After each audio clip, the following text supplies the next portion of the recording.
Hi, good afternoon, good morning, good evening from wherever you might be joining us from. My name is Maureen KG Edoretu, and you're welcome to another episode of Gamen Talks with Macon Soft. To Dami, let me start with Dami. From your HR and coaching experience, and this is because of what you were just about to start talking about, what do you see as the biggest behavioral or mindset challenge among fashion professionals today? And how can emerging designers or workers better align their talent with the evolving needs of the industry? And I want you to also talk about the other idiosyncrasies that you just. Right now, the biggest issues we're having is, can I work remote? And that's ridiculous, so ridiculous. So you think of a brand like the Aros Cadelaran, and you are picturing somebody working there, and you want to tell me the creative director works hybrid, or the creative assistant, or the junior designer. It's not possible. I mean, right now there's a media brainwashing that is going on that makes talents across other industries, not just fashion. Fashion is just worse. Assume that they have the skills. They compare themselves to be almost as equal because they have equal access to media, equal access to digital information. So those in the international world, just because we're on the same plane, we're on the same platform, you assume, oh, I'm seeing it now, so I know it. No, you don't. So you want a job. The job is a creative role that requires you to be on site. You are asking if it is outside makers or remote. There's room for freelancing. I'm not going to deny that. Yeah. However, your skill level counts. You cannot be a level 2 designer. I mean, you've only been designing for 3-4 years and you're confident enough to say, can I work remote? The second issue is this high expectation for remuneration because of your own standard of living, which you're not willing to cut short to reality. None of your business. This is your role. I mean, This is how much you so earn. you know that, oh, I use an iPhone. I don't want to take buses. I want to take cab. I'm trying to tell you the mindset of talent. So then you ask someone who wants to intern how much they should be paid, and they say 250,000 naira. Gross. So so you're an intern. You want to be paid as an intern. Even the tech space doesn't do that. People fail to realize there's room for entry level. We lack that even in our hiring. We don't have an hiring structure. Yeah. I will tell people I've created it myself. 0 to 2, you are entry level. Don't tell me whether you sold with your mommy for 2 years. It doesn't matter the level of skill. I can guarantee you don't have work skills. You're not corporately inclined. I can guarantee that you don't understand the value chain. So if I bring you in, the only thing you think you know is all you think. It's not like that. So how much people are asking for to be paid right now? The industry is growing really fast. Yes, business owners are willing to pay, but we cannot compare ourselves to tech. Talents are comparing fashion to tech. In terms of remuneration, because tech is now an alternative. That's fine. You see, creatives now are moving to tech because they're like, how can I be doing easy to? And this is, for me, I say that it's not bad. It's sieving out those that really didn't want to be creatives. Sure. Fashion was first of all a backup plan. You see, the first influx of people in the fashion it was because this wasn't working. There's no job. I'm done serving. Let me just be sewing, making clothes, and then bam, they're into money. So you see a lot of comparison between the tech space and fashion. Funny enough, not bad to compare. However, the talents need to be realistic. How much can this industry afford right now? No. You can't just come out and someone right now I'm hiring for a Sierra Leonean brand. She wants a senior fashion designer role. And I told her, how much you pay in Ivory Coast? She told me how much. And I said, well, you can't get that even in Nigeria. That's little. An average Nigerian wants to earn 500,000. I'm telling you, fact. As a creative in Nigeria, then you want someone to come work for you internationally. I said, we need to review your expectations in terms of salary. And I will gladly get you someone who has been designing for 10 years. And she says, I want 1 million. Yes, she wants 1 million. There's a basis for it. But you've been doing it for 3 years. You're asking me for, my deal breaker is 450,000. That number. Let's talk about it does because sometimes it does not match their skill set. That's my I issue. think that's the challenge. That's the challenge. That's my issue. Actually prove if you can prove to me that you can do the work. Let me see your resume. Yeah. How many designs have you churned out? How many? What can you do? To be honest, I stopped looking out for experience. I would rather have in mind I want to I'm gonna come to that. So you see, comparing to tech, salary, the mindset that because we're all on social media, we have the same level of skill.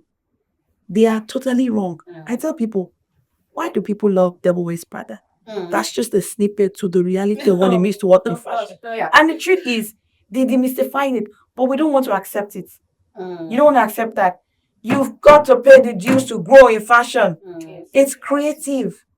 Let's leave the technical part like production manager. I mean, you want to do creative roles, you've got to prove it with your work. Now, let's now talk about what she said. Businesses too, they're looking for the best. They don't have the model to groom. That's an issue. You are right now. We have too many entry levels, fresh blood. Sorry for using that word, but my point is, they've got the energy and the drive. They're willing to learn. They're like clean slates. You pour in them, they run. But you don't. You're not patient. I get that. Bringing them in implies that you need a system around. Man, I told people, I said, listen, if you bring in entry level, what you just need is a structure to manage that. So people don't get that. If you make it competitive enough, I bring in 10 junior designers or 10, I don't know, pattern makers or whatever in my big establishment, you're clocking. If you don't clock in early, there's consequences. You have to deliver XYZ every day. You don't do it, there's consequences. At the end of 6 months or 3 months, good consequences. Oh, yeah. So it's a carrot stick thing. Carrot stick thing. So if you get it right, there's a bonus. You do appraisals. We don't do that. Where I say, listen, back to back, 10 out of 14 days this month, you came in 920, even with the 15-minute grace. I'm not going to put you on the next project. You're going to stay back to work in-house while that's competition. You are fine-tuning your people healthy. Fashion companies are struggling to do that. Also because they don't have the capacity. They don't have that. They don't have the structure. Yeah, I think it's a structure. I kind of like what you just said now. I kind of like implemented it in my And it works. Yeah, it's working. So what I do is I kind of like divided menswear, even though we are like a factory menswear, so I make them like team leads. Amazing. So I'm going to be recruiting interns for them. So they're going to be working with you under your team. So you send your report so that it's like you're training and learning. Yeah. So now and earning in some cases. So I have the ones that are very good now. So now they are training the new ones. Amazing. And the new ones I see what you call that's what you call a succession plan. That's what you call continuity. The worst do you see how important HR is? Yes. The worst part is someone takes the best now that you've been working. Human relations. Someone has been working with you for 4 years. 4 years, and she's ready to leave. It's okay. You don't have a replacement. That's why But you are taking the person like I've put into you. You've been here with me. You don't have a plan. You see what I wait for tires? That's actually unfair on people to think they're going to serve you for forever. Serve you for whatever assumption number of years you have in mind. You say, no, I thought you would stay 5 years. Why would you assume that? And I tell people, even in my hiring phase, it's a question to ask. People don't get it's not. You see, the last part, the last issue is the hiring process. Fashion businesses are so desperate. They're not thorough. You come in today, you're working, that's the machine you start. No onboarding. You don't tell them about your company. You don't tell them about your work culture. Lateness is not allowed here. Pilfering is not accommodated here. It's prison. You do this. You don't let them know anything. You don't show them anything. Who do they report to? Who is who? Who am I working with? You don't let them. You don't even ask questions like, "Who are you? How many kids do you have?" To talk on that. If you want Nike, if you want Chanel to come and produce in Nigeria, there's ethical compliance. All those things. It's one thing, I teach because even in America, a lot of people don't know how factories work in Asia. There's some companies, especially after that house falling down, ethics, social compliance, important. So even as a manufacturing plant, all of those things, how you treat your workers, the structures you have in place, very extremely. how you bring them in. This solution driven is to show people that even outside the domestic market, if you do these things, it's good for you. International. You recognize, you're seen. And document it, let people, that's why social media is good. Document it and look, we're doing this, we're doing that. And not I literally tell behind that I have a client that right now is currently in the UK. Is operations manager. Well, she's going to be now after we had our consultation. She's now moving to the role of operations manager because she's been the general manager. She's been doing fantastic. He says, let's go do this in this city outside Nigeria. And she says, no, 10 days won't do. I'll be there for 18 days. I'll make sure this, I'll make sure. I'm like, listen, that person is your COO because the way she carries the business in terms of operation is more than how what they would have done here. And the truth thing is like, whatever, how much should they increase our payroll to? When should we do it? What are the other benefits? Because this person is starting to see the value in structure. And it probably took you as a third party. Yes, to flag that. So I did That that. is where sorry, just give me a moment. I was going to say something about, when she was talking about employers not wanting to, not even having a structure, basically, to create an environment that allows their workers to, thrive now and all that. Imagine saying to a client, no, I don't want to be so specific, that there is a need, apart from the work culture and all that, there's a need to have an HR person who just really understands. Now, not Putting a base and a bound, just just not exactly. being professional and not taking things personally. And who's able to mingle with the tailors? Like when you see me training tailors, you don't see me speaking like this. I change. I've got to speak their language. I've got to understand their needs. So in summary, for me, I would say that training your team, having a structure, having a plan. I've successfully helped businesses adopt HMO plans and was as very basic as it could be, helping them have set up their tax account pay. I mean, it's so small. Even if they are paid 8,000, 5,000 through the company, it's something the employee is able to feel at home, feel like you care for them, or you're showing them the care that they deserve. How conducive is their workspace? Are they allowed rest hours? Do you enforce break time? I mean, some of these things are simple, but in a way complex to start with. And that's where going to an HR company, pouring your heart out, and then them giving you a plan goes a long way. But if you are currently listening to this video and you haven't done any form, please, to your employees, reach out to us. Please, Obsidian. Someone literally calls me and says, because we gave one of the tailors the certificate for the person with the largest, he had been working for 3 years. I sat him down, I did the math. I said, you make so number of trousers a day, times 7, times a month, times a year. And I was like, it should be 3,000. And like, we gave him a certificate. He's looking, 3,200 and something. Do you know what that does? The whole system. Everywhere system. They are like thinking that, oh, wow, they recognize that I've done this.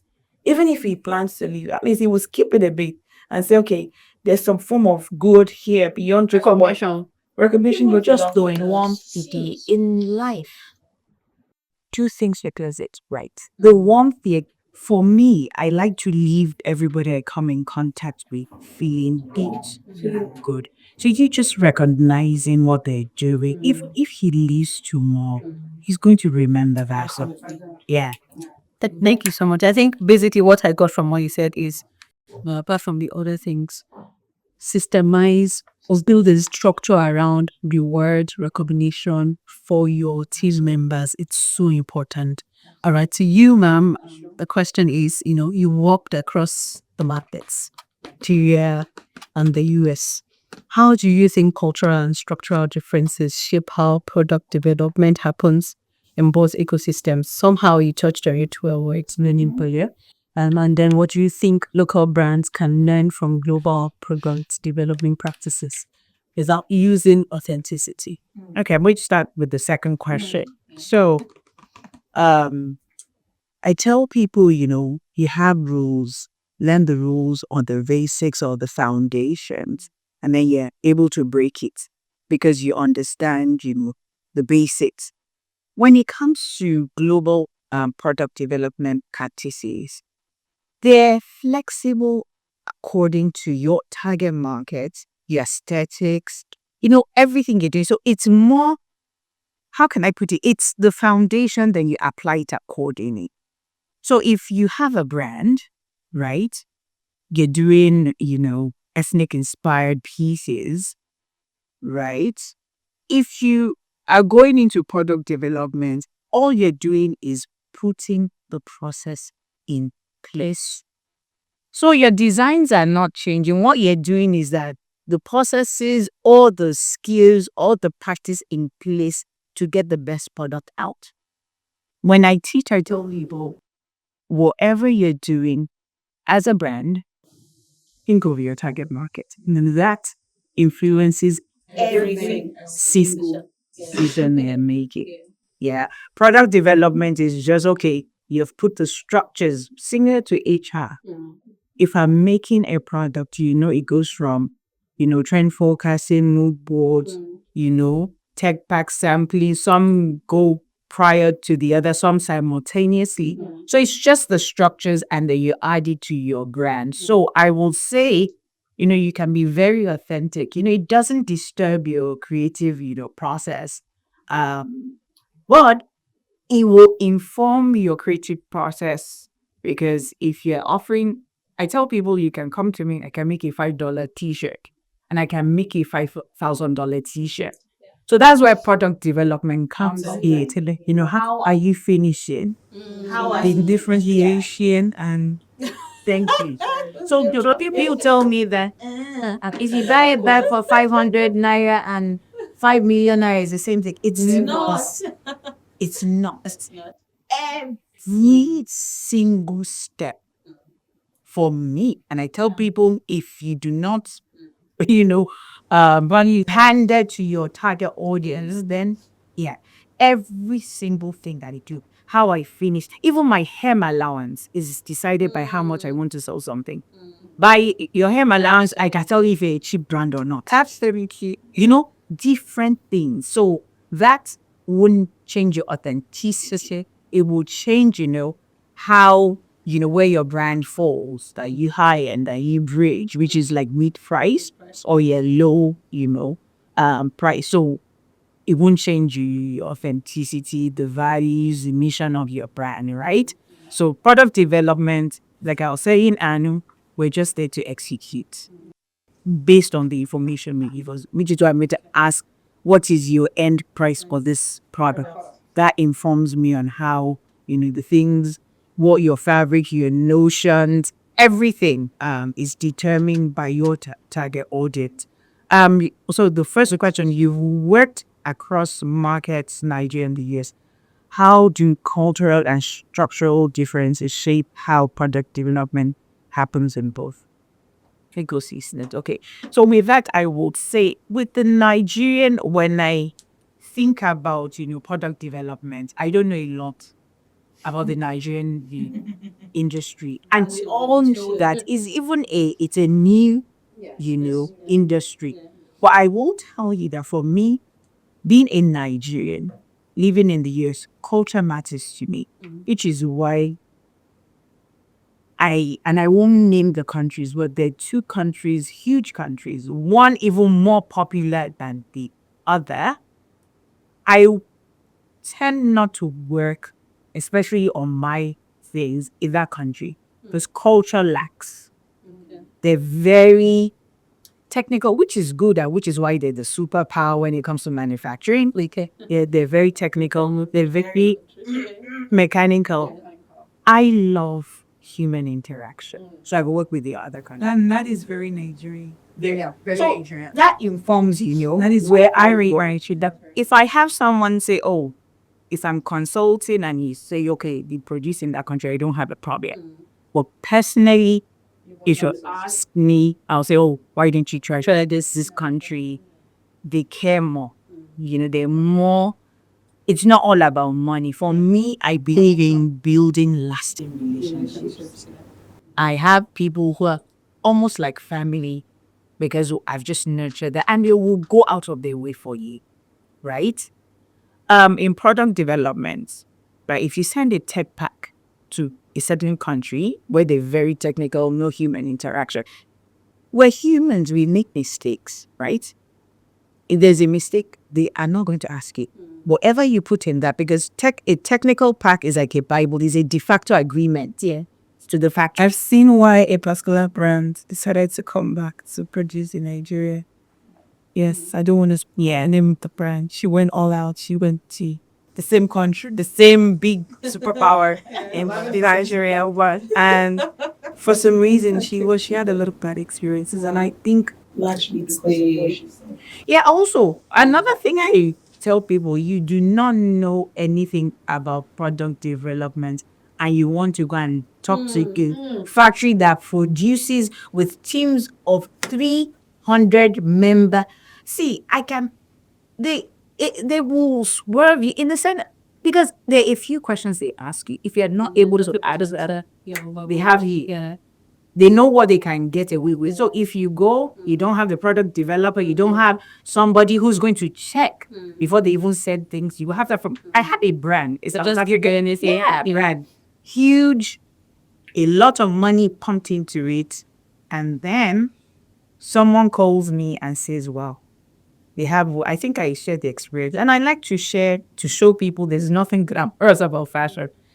They had 3 warehouses, one in the US, one in the UK, one in South Africa. Producing in China, everything ships off to different locations. They get the products rubbish. Why? No product developer, no one Monitoring and supervising. quality assurance, quality control, 2 different things. Quality assurance and control, they are 2 different things. I remember. Because as they're sewing, during the course that we had, the quality assurance is embedded in the production process.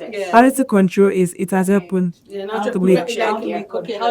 quality assurance is starting from your tech pack. In my tech pack, I have at least 7 things To prevent it from even happening at all. If I don't catch it here, you catch it here.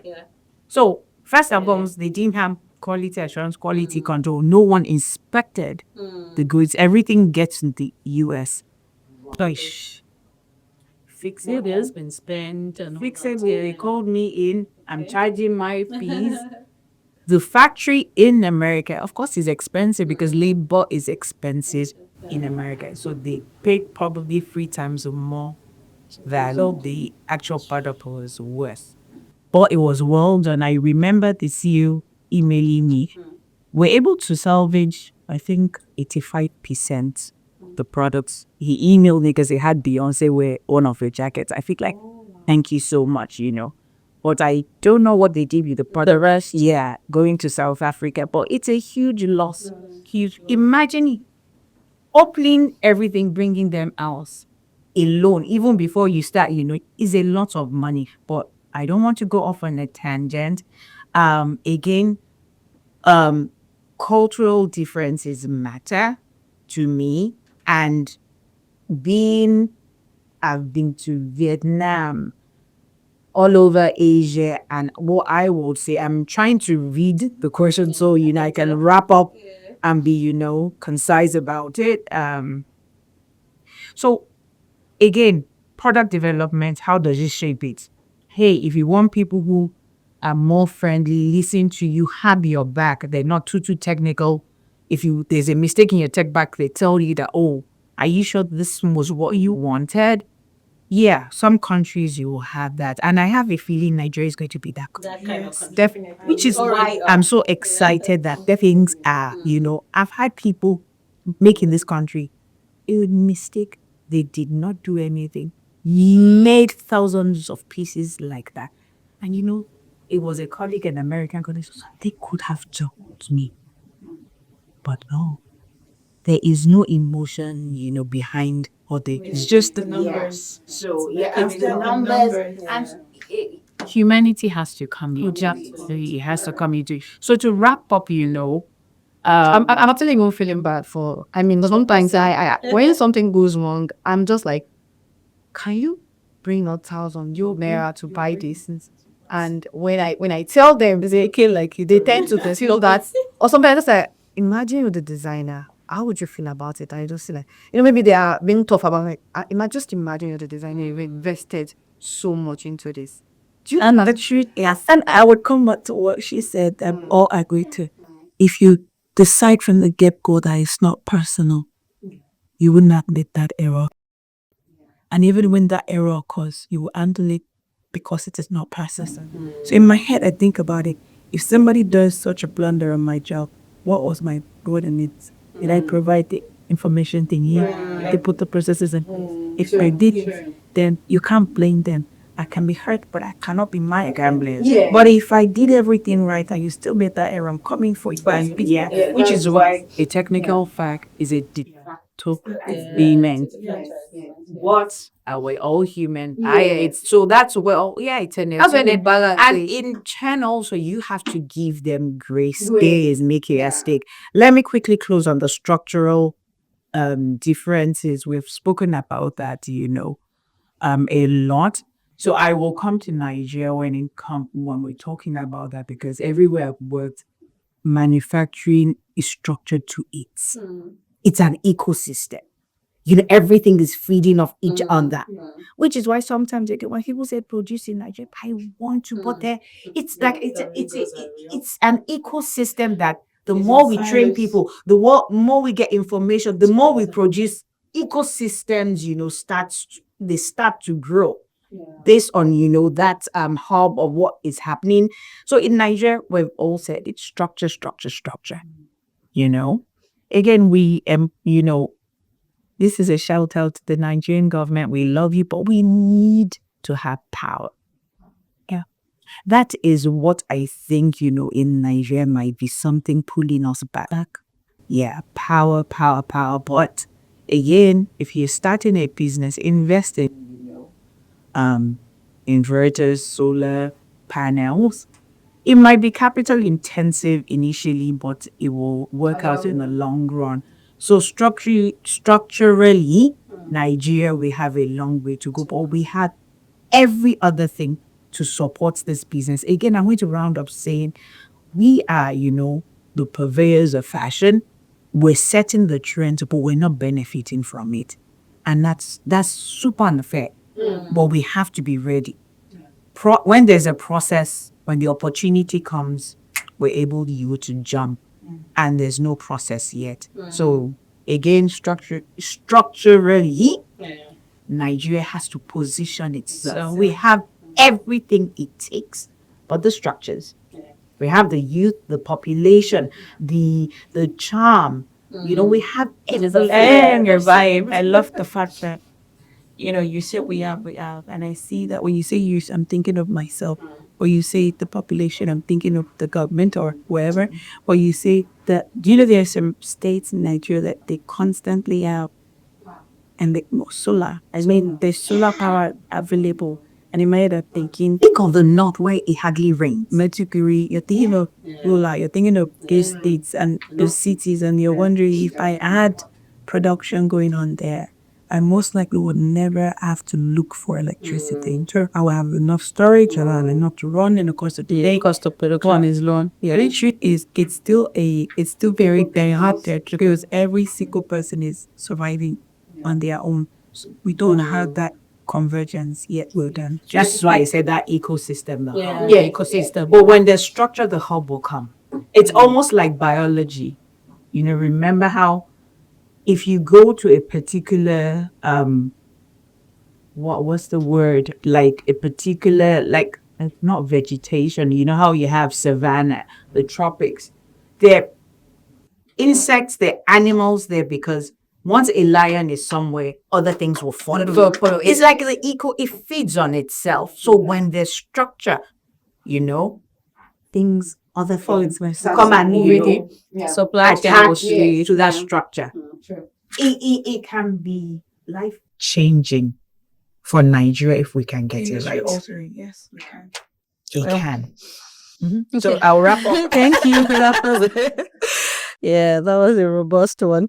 Okay, to Anu, as someone who started, from training and now you run a factory, what would you say has surprised you the most about the realities of garment manufacturing in Nigeria? And the second part of it is what systems or, I think you touched on it a bit, I like how you've been able to reform certain things within, what systems or operational structures have helped you move from just producing to building a sustainable and scalable business. I think when we're venturing into the business, the major surprising thing was there was no mentor. There was nobody to look up to. And to be very honest, along the line, the few people that I felt like, okay, I was doing shadowing, they went off. I had to ask them, I said, were they auditing or they went off? Like some of them went So off. there's that too. There's two. Even so they couldn't survive. Ready to wear chain. I'm not talking about t-shirts now. Okay.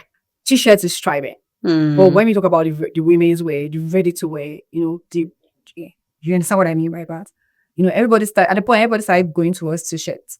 And that was where the money was. And I wasn't that because I wanted the technical, I'm a technical pattern maker. So I wanted that, technicality, and there was nobody to, in fact, there was a particular year I actually said I wanted to talk to people. I went out, like people that own factories, and there was no mentor in that particular space the women's wear, the technical aspect of it, where there was a structured product development and manufacturing process. There was nothing like that. And it was very shocking and disappointing at the same time.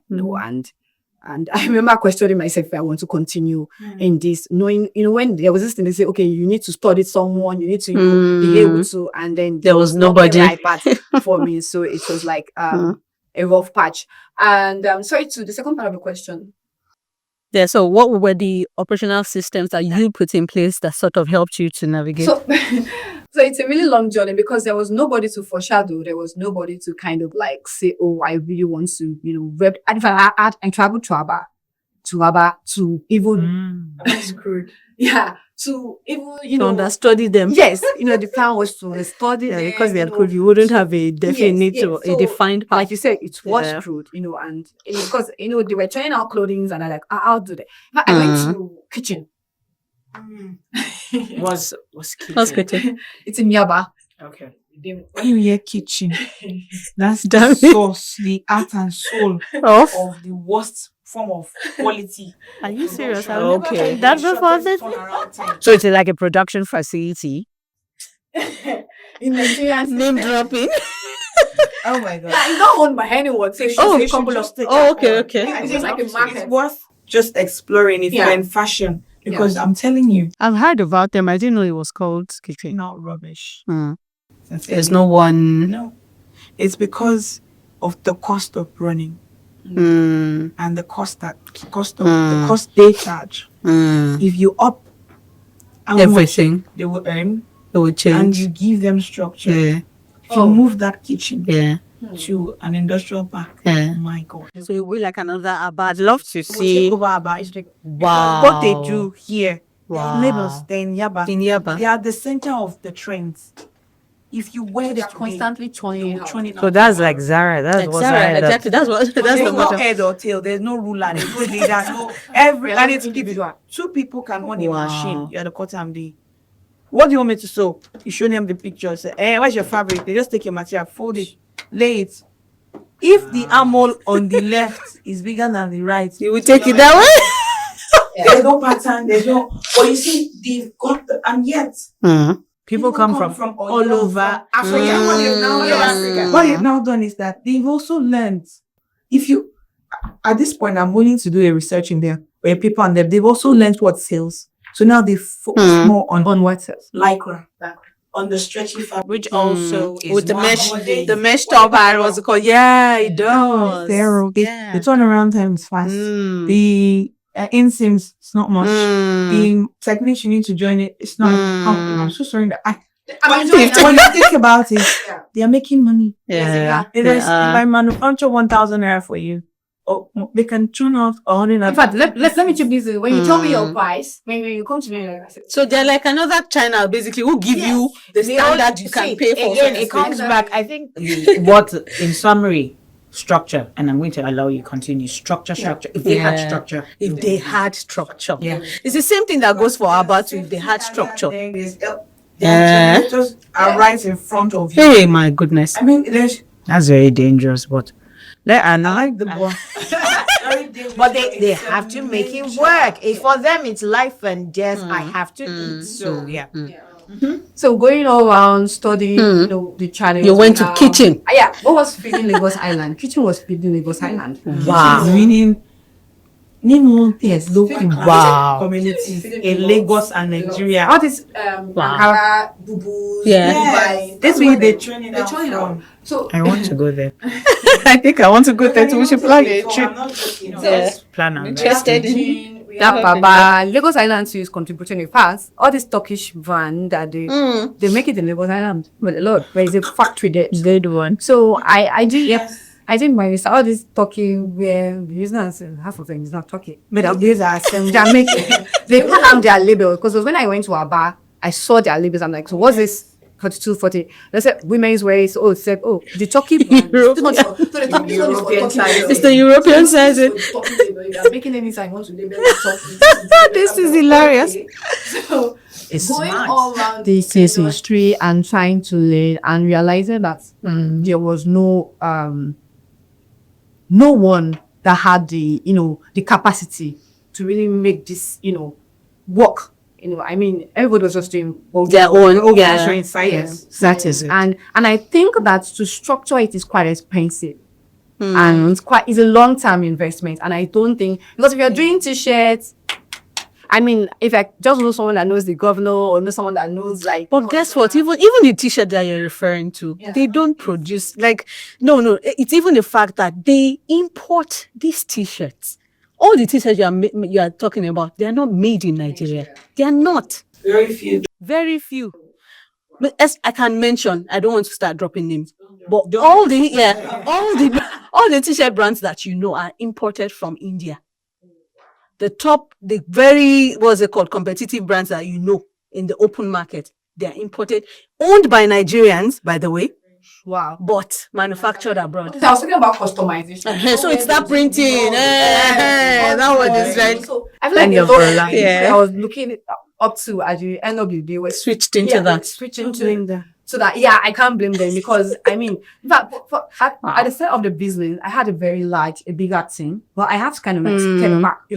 Yes, I had to it was a conscious effort because I felt like this is too big. And that's the most challenging thing about garment manufacturing. Like she had rightly said, it's so big that it's not a one-man thing. And because you can't be everywhere. In fact, what I had done systematically is my team members, I kind of could look out for their strengths. I might have a guy that likes to maybe maintenance, likes to check things and so I just kind of your machine is, but then you do mate. You also check, ensure the lights are out. Maintenance. I have one I so love her. Her name is Baraka. She's very handy. She likes to deal with people. She's more like the supervisor and she's more like my HR in-house. She talks to me and she, there was a time she called me, have you spoken to this person? I think she's going through a lot. So she's like my, in a year. Yes. And then if anything is going on, also they talk to her and she comes to talk to me, because for some of them that stay in the hostel, maybe they want to go on in a nice house and they can't tell me. She would just come and talk to me okay, this person, she will pocket. I'm like, that's fine. You can manage her because I won't monitor her when she's harmless. You have to monitor her. She'll be in charge and she'll do it excellently well. So in terms of structure, I've looked inward. I'm able to kind of I have someone that had worked with me. She don't like with me, but she's able to do my accounts and my payroll. That way I don't hold my site. Yes, I don't hold them. She's just ensure that they are paid on time. And if they want to take any, leave allowance. I love how you've done that. They just talk to her. I also introduce a leave, because they are working every day. They have That's important. ethics. So I kind of see what other industry do. And I just copying. Yeah, so I kind of introduce this into That's a good one. my Can I business. clap? And when you treat people well, they're going to stay. Yeah. They'll stay longer. Humanity. Not just that, when they leave, they will talk about. Yeah. Yes. Bring people back And bring to you. people back. Humanity is Yeah. key. And also, I It's think very the key. important part of the fashion industry is we have a lot of young people. You said something about somebody wanting to leave as a, like 5 years. We need to understand that sometimes these young people might outgrow wherever you are. Yes, business owners. You know, is to know. especially the ones that are not sometimes trained or educated. I have some of my staff say, "Oh, I want to start schooling." In fact, I make provisions for that because that's I feel like it should be a lot of time. We want to keep them in the box, and they They don't want them to Personal development. Yeah. That's what Yeah. I'm talking Yeah. about. She trained Personal once development. she goes to school. She self-studied. She was paying her school fees. I think I know who you're talking about. She cooks when she's off school. She work. I pay her. She goes back to school, and now she's done with school. She's Oh back wow, with that's me. beautiful. That is a major Yeah, milestone. so we need to beautiful. understand that we have a lot of younger generation working with us. We need to accommodate. Yeah. For Accommodate that them. growth. And I also think this Yeah. the younger people are a bit more exposed and they understand that I don't have to be the brand owner. Yes. Because they're very interested in doing other Diverse. things. Yeah. So Yeah. so they're Yeah. okay that look, so far I'm being paid Yeah. and I can leave. Yeah. I'm happy to be a technical designer. And you should be okay with them using you Yeah. to get to where they are. Oh yeah. Definitely. I mean, don't we all? We leverage on relationships. I have to say That's the right word for it. Yeah. who, of course, pushed her. She did her training. She took an exam. She did well. And if you're watching this, if you ever watch this, I'm so proud of you. And she comes and says, "Oh, she got an offer with a tech company." And I'm like, before you go ahead, number one, I hope you're taking it because I know I'm not paying you what. And I then told her, "Am I happy? No. I will let deal with it." Because we're going to miss an important. And most importantly, I was not stuck. She left in space of 2 weeks and we were okay. I mean, for me, that was a succession plan. Yeah. That's feedback to myself. Yeah. That the way she's living, oh my God, I'll do this. No. Any of that. And I think what You're not happy to see a good talent in anybody. And with that, we've come to an end of the episode, this particular episode of Garment Talks. Please like, subscribe, and share. Bye for now.